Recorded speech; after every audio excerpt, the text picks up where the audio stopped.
예, 요즘 뉴스를 보면 갑자기 생각나는 것이 제가 학교 1학년 들어갔을 때 그 87년도 6월 항쟁이 생각이 납니다. 그래서 그때 민주화를 위해서 많은 사람들이 길거리로 쏟아져 나왔었던 시대이거든요.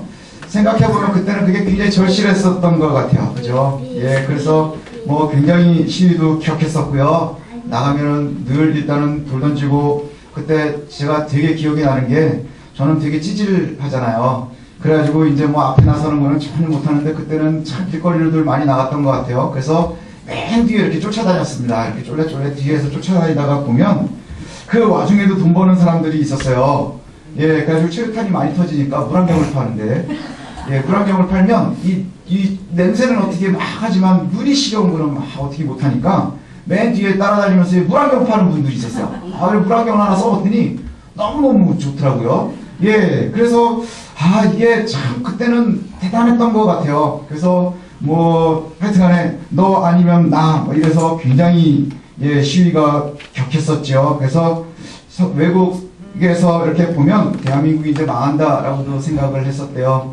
그래서 87년도 그때쯤에 이제 뭐 굉장히 큰 일들이 많이 있었지요. 그래서 그때는 뉴스에 보면 굉장히 슬픈 뉴스들도 많았습니다. 그래서 실제로 전쟁 같아서 경찰들이 막 이렇게 시위대 안으로 끌려 들어가가지고 무장해제당하고 막 이러는 경우들도 있고 그랬거든요. 그러면 시위대들이 갖고 있는 방패, 뭐 이거 투구 다 뺏어버리면 뭐 그런 이야기도 있었어요. 시위대에서 막 무장해제를 해서 보니까 그 대학생들이 데리고 왔는데 그 잡혀온 경찰 중에 아버지가 있었다. 뭐 이런 이야기들도 있었고, 또 군대 간다고 갔는데 막 싸우다 보니까 내가 다니던 학교에 와서 시위 진압을 하게 되고 거기서 동기들을 만나는 일들도 있고, 그래서 뭐 함께 울었다 이런 이야기들도 들려왔었습니다. 되게 아찔하고 슬픈 역사이지요. 되게 슬픈 역사인데 그게 또 비슷한 일들이 벌어지는 것 같아서 저희들이 되게 마음이 아픕니다.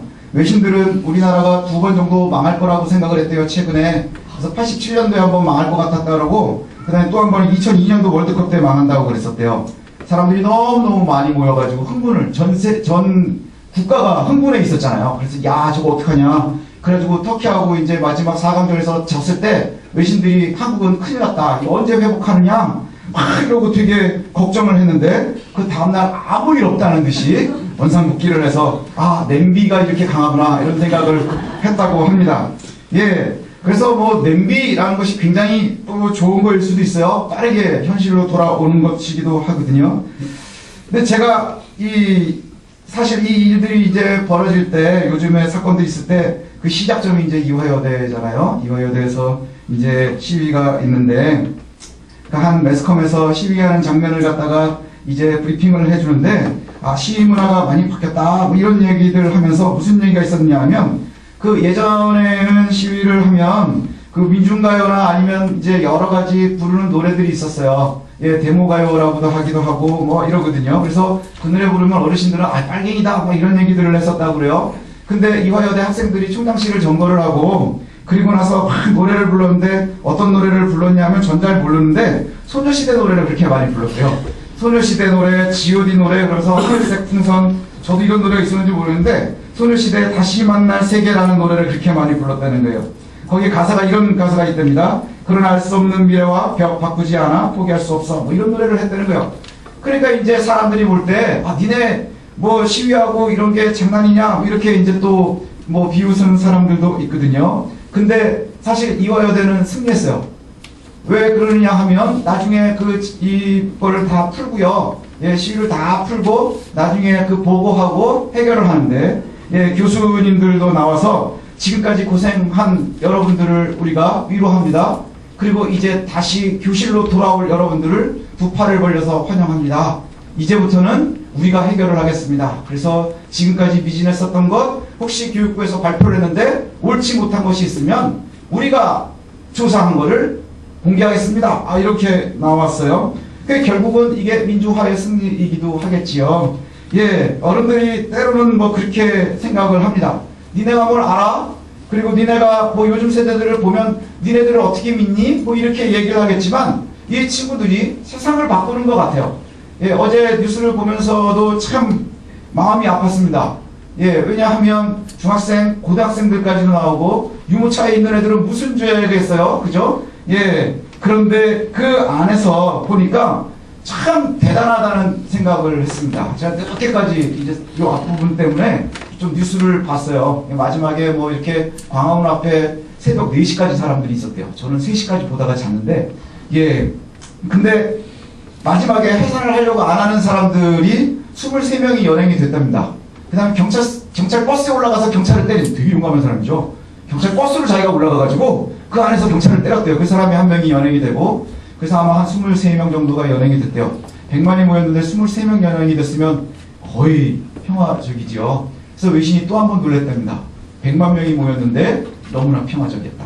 축제의 장가가 됐다. 그러면 시대가 굉장히 많이 바뀐 것 같지 않습니까?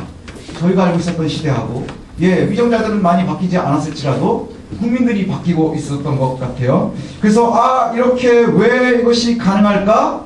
그랬더니 지금 저희들은 우리가 어렸을 때, 제가 대학생 때, 여러분들 어렸을 때 현실에 있었던 일들이었지만 이 지금 나가 있는 젊은이들은 교과서에서 배운 거거든요. 민주화가 이랬대더라, 저랬대더라, 뭐 이런 얘기들을 배우는데 그 이후에 열매들을 맛본 세대들인 거예요.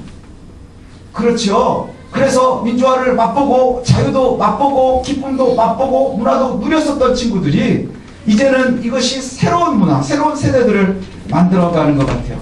예, 은혜도 마찬가지인 것 같습니다. 은혜라고 하는 것도 우리가 누려야 될 것들이거든요. 오늘 시편을 읽으면서 우리가 무엇을 누려야 할까, 이것을 좀 한번 고민해 봤으면 좋겠습니다. 시편은 우리가 아는 것처럼 시입니다. 시라고 하는 것은 굉장히 의미가 함축되어져 있지요. 그래서 제가 시를 싫어합니다. 예, 그래서 절대로 시를 공부하지 않는데, 그래서 시편도 제가 여러분들이 아시겠지만 시편을 본문으로 잘 안 잡아요. 어려워요. 예, 되게 힘듭니다. 그런데 이게 함축적인 의미가 있고요. 그 세대 사람들이 보는 게 있습니다. 그래서 제가 설교님이 때문에 할 수 없이 막 찾아봤어요. 했더니 그러면 우리가 갖고 있는 생각이 있죠. 뭐냐 하면, 이제 제가 이게 아주 굉장히 정서적으로 좋은 것을 하나 읽어드리겠습니다. 이제 가을이 가고 겨울이 오는데 이제서 가을이라고 하는 시를 제가 읽어드리면 조병화 님이 이제 쓴 시입니다. 예, 가을을 이렇게 상상을 하고요. 예, 그리고 읽어드리면 이래요. 어려운 학업을 마친 소년처럼 가을이 의젓하게 돌아오고 있습니다. 푸른 모자를 높게 쓰고 맑은 눈을 하고 청초한 얼굴로 인사를 하러 오고 있습니다. 그동안 참으로 더웠었지요 하며 먼 곳을 돌아 어려운 학업을 마친 소년처럼 가을이 의젓하게 높은 구름 고개를 넘어오고 있습니다. 그럼 여러분들은 이제 감성이 딱 공유가 되죠. 우리 애들은 무슨 노래인지 잘 모를 거예요. 하지만 우리 고등학교 이상 졸업하신 분들, 아니면 나이가 25세 이상 되시는 분들은 딱 가을의 느낌이 올 것 같아요. 가을이 올 때쯤 되게 더웠었는데 푸른 모자를 쓰고 맑은 눈을 하고 청초한 얼굴로, 그러면 여러분들이 생각하고 있는, 상상하고 있는 가을이에요. 높은 하늘, 천고막 위에, 그렇지만 되게 더웠지만 이제 아주 살랑살랑 우리에게 오는 가을, 이렇게 생각하면서 시의 여운이 남는 거거든요. 근데 그거와 함께 요즘에 초등학생의 시가 아주 저는 더 좋더라고요. 어느 인터넷에 보니까 요즘에 초등학생들이 지은 시가 있대요. 그래서 저희 때는 초등학생은 시를 쓰면 동시 이런 걸 썼는데 요즘 애들은 삼행시, 오행시 이런 걸 쓰더라고요. 그래서 시 제목이 뭐냐면 소나기예요. 여러분들 다 상상되는 소나기가 있지 않나요? 소나기는 언제 내리나요? 여름에 내립니다. 그리고 갑자기 쏟아져 내려오고요. 그 다음에 왔다가 싹 사라지기도 하고, 그래서 여러분들이 가지고 있는 그 감성을 그대로 저에게 소나기를 운을 띄워주십시오. 그럼 제가 읽어드리겠습니다. 자, 소부터 시작을 하시면 됩니다. 소방차가 불을 끄고 있습니다. 나는 신나게 구경을 합니다. 기절했습니다. 우리 집이었습니다. 이게 시래요. 확 깨죠?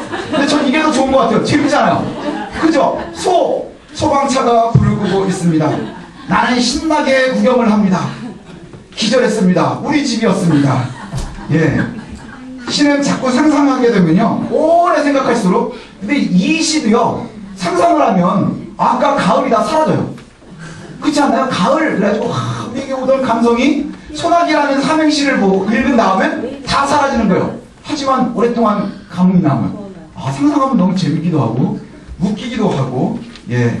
그래서 요즘에 저희 아들이 맨날 그럽니다. 대한민국은 해악의 나라라고. 시를 자꾸 읽게 되면 상상하게 되고요. 다시 오랫동안 생각하게 됩니다. 이게 시가 가진 힘인 것 같습니다. 오늘 우리가 읽은 본문 122편은요. 예루살렘을 찬양하는 시예요. 예루살렘을 찬양하는 시고요. 약간의 과거형입니다. 그리고 다분히 회상적이거든요. 그 1절부터 이렇게 쭉 보면 이렇습니다. 1절이 어떻게 시작이 되나요? 사람들이 내게 말하기를 여호와의 집에 올라가자 할 때에 내가 기뻐하였도다. 이렇게 시작이 됩니다. 과거형이에요. 그래서 여호와의 집 예루살렘에 올라가자고 했을 때 이 시인이 너무너무 기뻤답니다.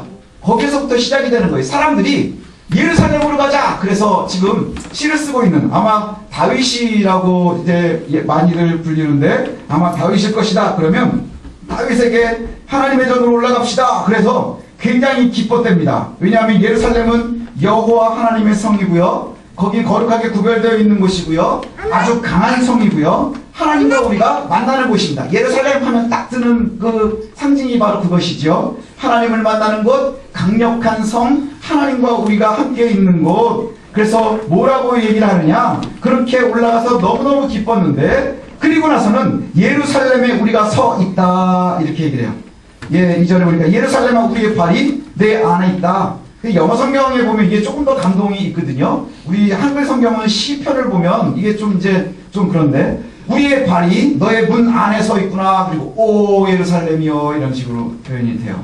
이게 가장 큰 기쁨이 뭐냐? 바로 이 순례자들이 여러분들이 이 땅을 살 때 순례자예요. 근데 이 순례자들의 발이 어디에 있다는 거예요? 예루살렘 안에 있다는 거예요. 예루살렘 안에 우리의 발이 있다는 게 뭐죠? 예루살렘에 내가 속해 있다는 얘기예요. 하나님의 도우심과 은혜의 장중에 있다 하는 표현이지요. 제가 가장 존경하는 분 중에 손양원 목사님이 계십니다. 손양원 목사님 잘 아시죠? 나병 환자를 잘 이렇게 섬기셨고 그 다음에 일제시대 때 굉장히 교회들이 다 일제에 무릎을 꿇고 신사참배할 때 목숨을 걸어서 신사참배를 하지 않으셨던 분. 그 다음에 6.25 한국전쟁 때도 그리고 거기에서 순교하셨고 심지어는 이제 여순 사건 때 아들 둘이 죽었음에도 불구하고 그 죽인 아이를 갖다가 내 양자 삼는, 그래서 그분의 별명이 사랑의 원자탄이거든요. 근데 이분이 그런 말씀을 하셨습니다. 늘 고난의 삶을 사니까 실제로 이분도 성공의 기회가 있었대요. 왜냐하면 나병 환자들을 갖다가 잘 섬기는 것이 이제 굉장히 유명해지면서 나중에 김구 선생이 이 손양원 목사님을 갖다가 김구 선생이 서울에 있는 학교로 교장으로 위촉해 가려고 했었는데 내가 나병 환자들을 갖다 버릴 수 없다 그래서 그냥 그곳에 계셨대요. 아마 서울로 올라오셨으면 더 오래 사시고 더 좋은 일들을 많이 하셨을지도 모르겠죠. 하지만 사랑의 원자탄 소리를 못 듣고 사랑의 곡사포 정도 이렇게 듣지 않으셨겠어요. 근데 그분이 이런 말씀을 하셨답니다. 이 세상에 어디에 피난처가 있냐? 예, 이 세상에 어디에 피난처가 있느냐? 예수 그리스도의 사랑의 울타리 외에는 피난처가 없다. 이 말이 어디에서 하신 말씀이냐면 사람들이 어디에서 기억을 하느냐? 6.25가 발발을 해서 피난을 가야 되는데 나병 환자들 중에 피난을 못 가는 사람들이 있어서 이분이 피난을 포기하셨대요. 예, 피난을 포기하고 그리고 나서는 바로 이제 공산당한테 잡혀서 순교를 하셨거든요.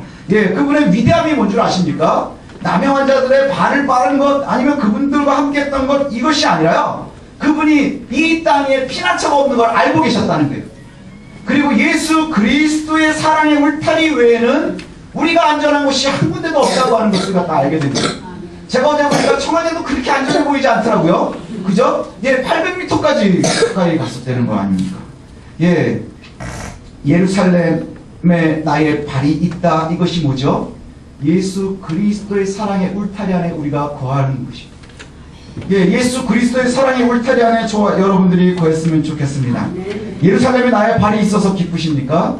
예, 내가 지금 이렇게 예배 가운데 있는 것이 기쁘십니까? 예, 정말 기쁨이 되었으면 좋겠어요. 어쩔 때는요, 목사도 주일을 준비하면서 어쩔 때는 기대가 되는 날이 있고요. 어쩔 때는 아침에 일어나기가 너무너무 힘들 때가 있어요. 그 그래서 예전에 그런 말도 있었잖아요. 어떤 분이 아침에 교회를 가야 되는데 엄마가 깨워도 교회 가기 싫다고 그러고 안 가겠다고 막 우기고 그래서 왜 안 가려고 그러냐. 교회 가니까 맨날 싸우기나 하고 맨날 자기네들끼리 잘났다 그러는데 잘난 놈들은 하나도 없는데 그렇게 잘난 척들을 한다고 그랬더니 엄마가 막 말리면서 그랬다는 거 아닙니까? 그래도 네가 목사인데 가야 예배 드리지 않겠냐. 예. 그래도 네가 목사인데 교회를 가야 예배는 드리지.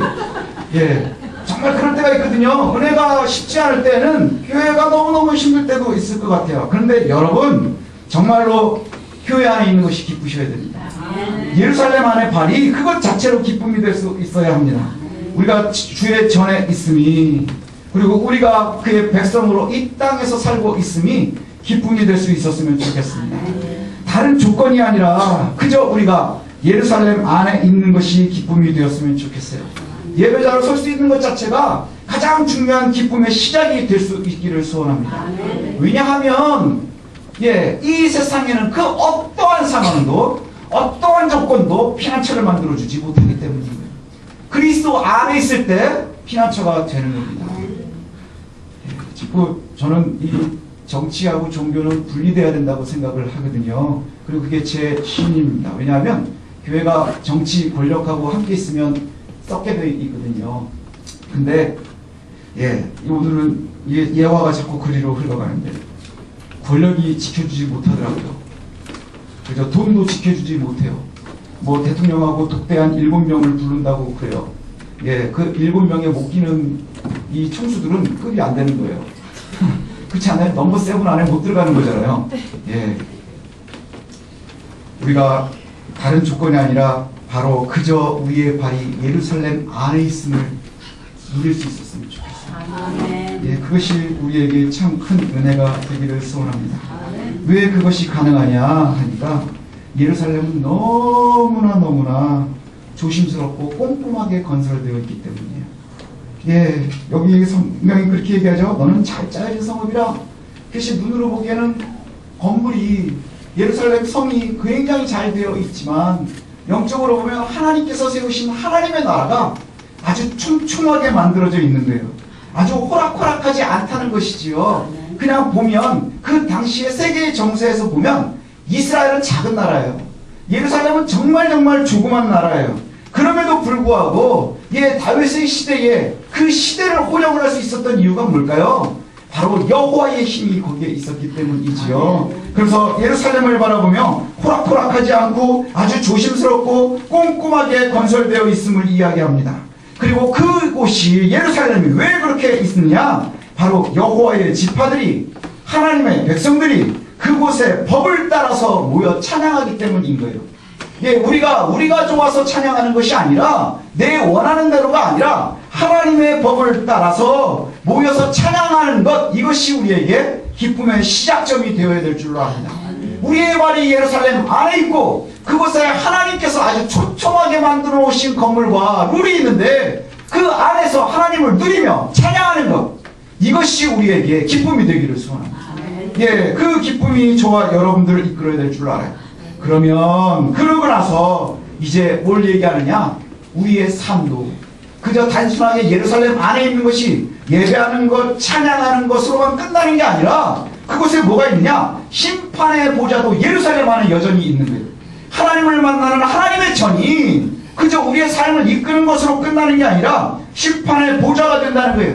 다윗의 집의 보좌가 된다는 거예요.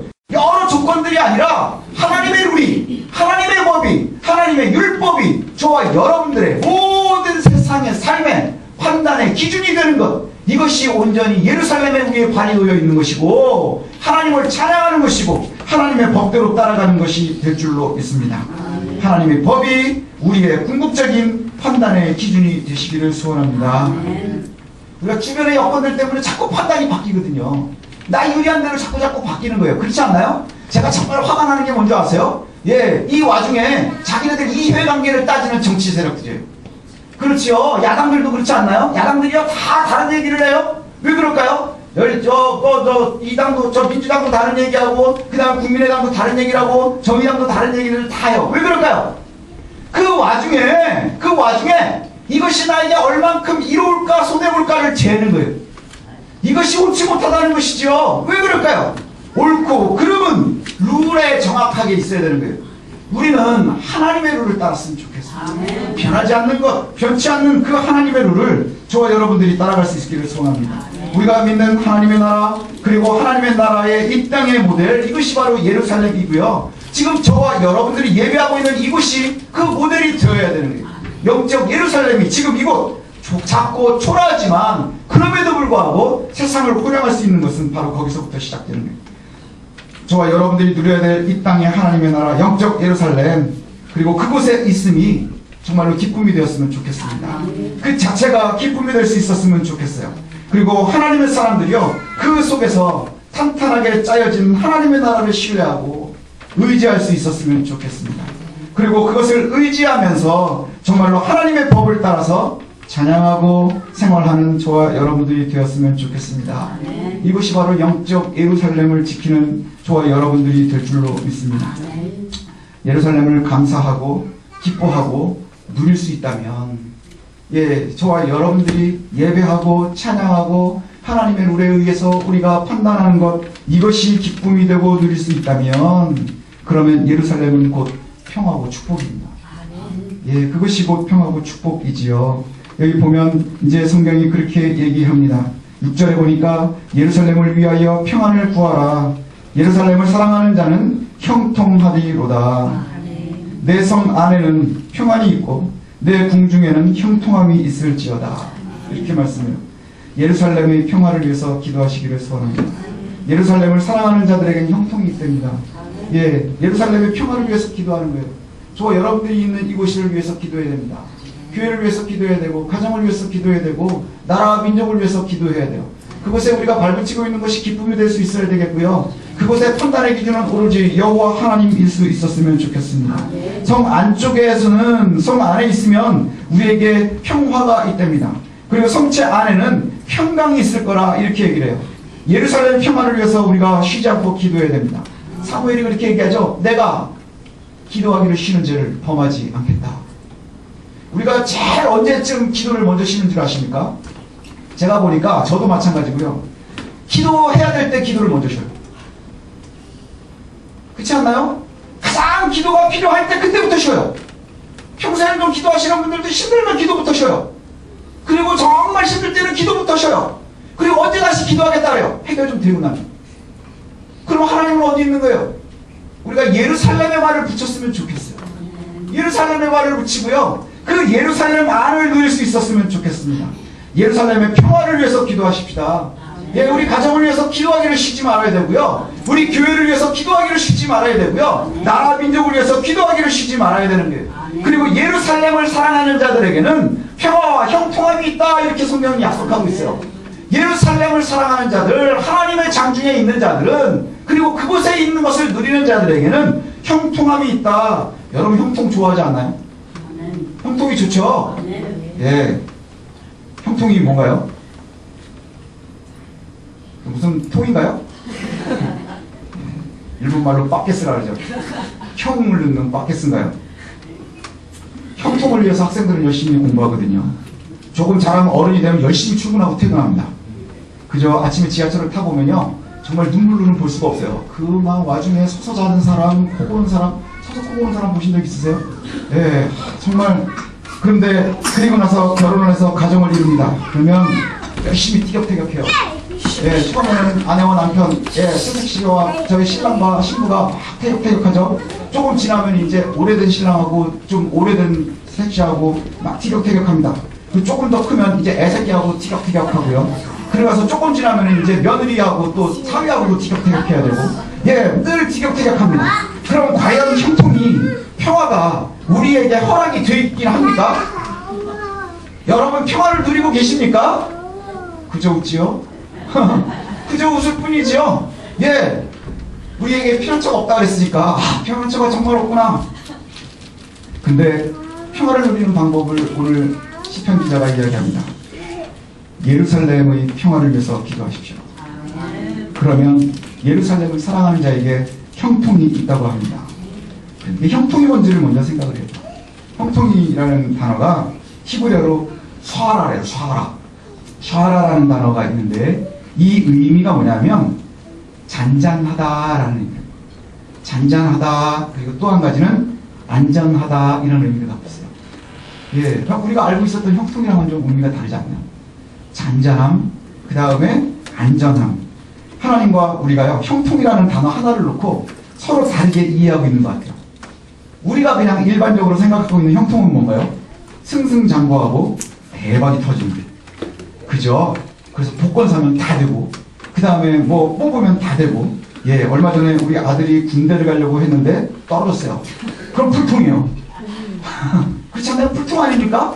예. 아, 근데 그게 불통이 아니더라고요. 그런데 애가 생각보다 뭐 어떨지는 모르겠지만, 되게 힘들어할 줄 알았더니 그냥 나름 좀 괜찮은 것 같아요. 그냥 잔잔한 것 같아요. 그게 형통인 거예요. 우리가 오해하지 말아야 돼요. 내가 원하는 대로 다 되는 것이 형통이 아니더라고요. 내가 원하는 대로 되는 것이 형통이 아니고요. 그 상황 속에서 뭘 누리는 거예요? 잔잔함을 누리는 거예요. 안전함을 누리는 거예요. 그것이 바로 형통이에요. 그렇게 생각을 해보니까 내가 좀 가난해도 형통할 수 있어요. 내가 공부를 좀 못해도 형통할 수 있어요. 남보다 좀 못생겼어도 형통할 수 있어요. 그렇죠? 왜요? 그럼에도 불구하고 하나님께서 우리에게 안전함을 주시면, 잔잔함을 주시면, 그러면 그것이 바로 형통이더라 하는 거예요. 우리가 하는 일마다 다 성공하고 내가 손대면 다 대박이어야 한다. 그게 형통인 줄 알면 큰 오산이더라고요. 왜냐? 내가 손대는 것마다 대박이 돼서 돈을 어마어마하게 버는데 늘 불안해. 늘 불안해요. 안전하지 않아요. 늘 뛰어요. 내 마음이. 그러면 그건 형통이 아닌 거예요. 화려하거나 치열하지 않지만 주님께서 주시는 평화를 누리는 것, 그것이 바로 형통인 줄 믿습니다. 예, 그 평화를 저와 여러분들이 좀 누렸으면 좋겠어요. 예루살렘 안에서 하나님을 찬양하면서 하나님의 법을 따라가면서 그 안에서 누릴 수 있었으면 좋겠습니다. 여호와의 보호 아래 평화가 있는 거예요. 여호와의 보호 아래 형통함이 있는 거예요. 그리고 여호와의 사랑의 벽 안이 가장 안전한 거예요. 이것이 아까 처음에 이야기했을 때 뭐라 그랬죠? 이것이 회상이라 그랬어요. 1절에 보면, 예, 사람들이 내게 말하기를 여호와의 집에 올라가자 할 때 내가 기뻐하였도다, 기뻐했었다. 이게 과거예요. 내가 과거에 기뻐했다. 사람들이 그렇게 올라가자 할 때 내가 기뻐했던 거예요. 그러면 지금 이야기하고 있는 이 여러 가지, 내가 예루살렘에 발을 들이고 있는 것이 기쁨이고, 하나님께서 주신 형통을 누리고 있는 것이 기쁨이고, 찬양을 할 수 있고, 하나님의 법을 따를 수 있는 것, 이게 뭐예요? 이 사람이 이미 누린 거예요. 과거니까 내가 이미 누렸다 하는 것이죠. 우리는 늘 현재를 살아가기 때문에 불안합니다. 그죠? 현대인들은 과거를 잘 못 보거든요. 과거를 못 보고 뭐에 관심이 많을까요? 미래에 관심이 많아요. 왜 불안합니까? 노후 때문에 불안하지요. 여러분, 노후 때문에 불안해요. 요즘 현대인들, 한국 사람들이 아주 노이로제가 걸리는 게 뭐예요? 노후 생활. 노후에 얼마가 있어야 산대더라, 어떻게 해야 된다더라. 뉴스 틀어보면 케이블에서 맨날 하는 게 뭐예요? 예, 보험 들어라, 뭐 해라, 아내 이름으로 들어라, 같이 들어라, 뭐 이런 얘기들 많이 하죠. 그거 다 들어놓으면 평안할 줄 아십니까? 그거 다 들으면 뭐예요? 죽어버리면 끝인데. 과거를 보십시오. 그게 하나님의 은혜를 누리는 거예요. 하나님이 나와 함께 하셨던 때를 바라보는 거예요. 그래야 미래가 보이겠죠. 요즘에 사람들이 역사 공부하는 거가 유행이에요. 예, 그죠? 역사 공부하는 게 유행이에요. 근데 역사를 공부하는 이유가 뭔지 아십니까? 역사에서 미래를 볼 수 있기 때문에. 예수님이 과거에 계셨죠. 과거에 함께 하셨어요. 예, 예루살렘에서 함께 하셨어요. 그 다음에 베들레헴에서도 함께 하셨죠. 예, 그런데 그 이스라엘에 함께 하셨던 그 예수 그리스도가 과거에 우리를 구원하시고요, 지금 우리에게 영향을 끼치시고요, 우리의 미래를 책임지십니다. 예수 그리스도의 사랑의 벽 안에만 형통함이 있답니다. 거기에만 피난처가 있답니다. 그래서 우리가 그 사랑의 벽 안에서 안전을 누리시기를 원합니다.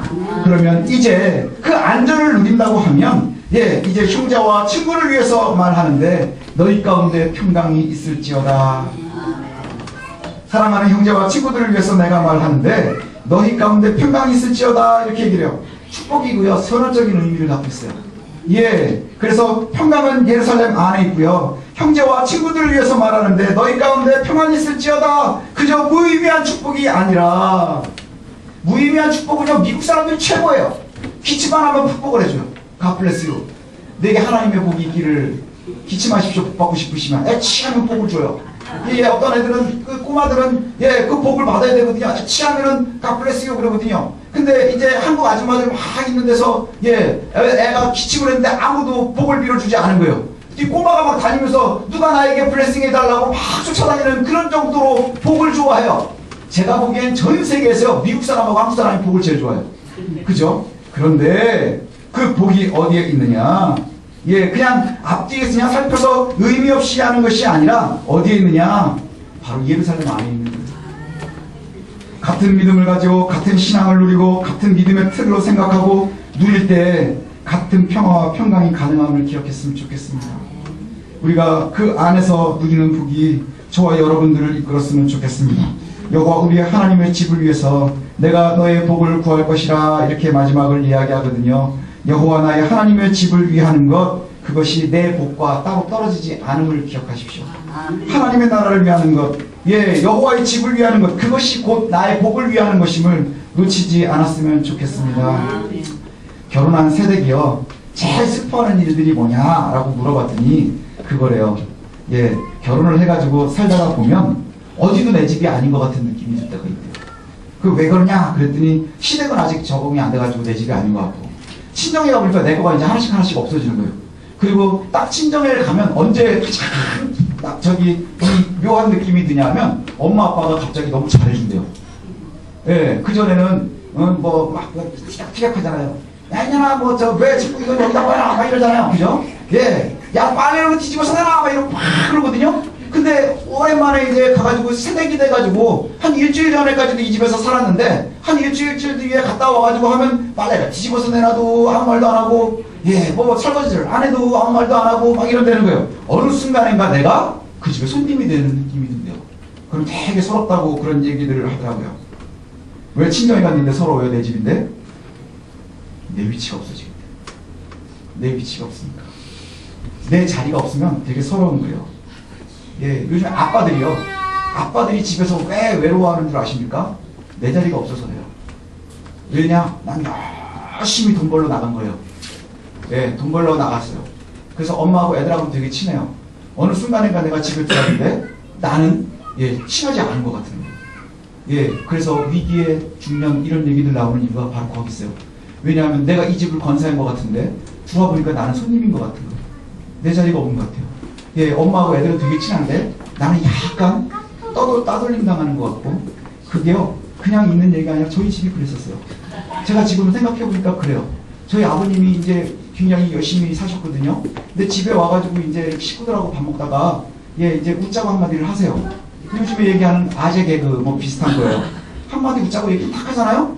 그럼 저는 뭐를 척 하고 이제 제 방으로 가거든요. 제 여동생은 화를 내요. 그러면서 지 방으로 가요.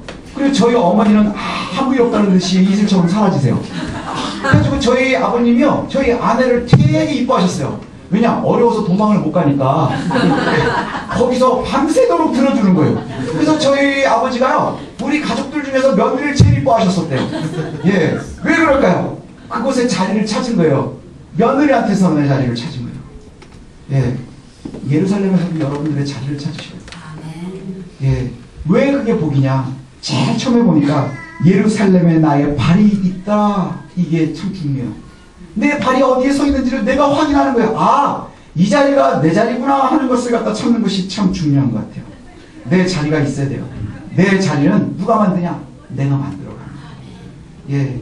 예루살렘의 은혜를 누리시고 싶으십니까? 그럼 반드시 예루살렘 안에 거하셔야 됩니다. 그리고 찬양함과 기뻐하심을 누리셔야 됩니다.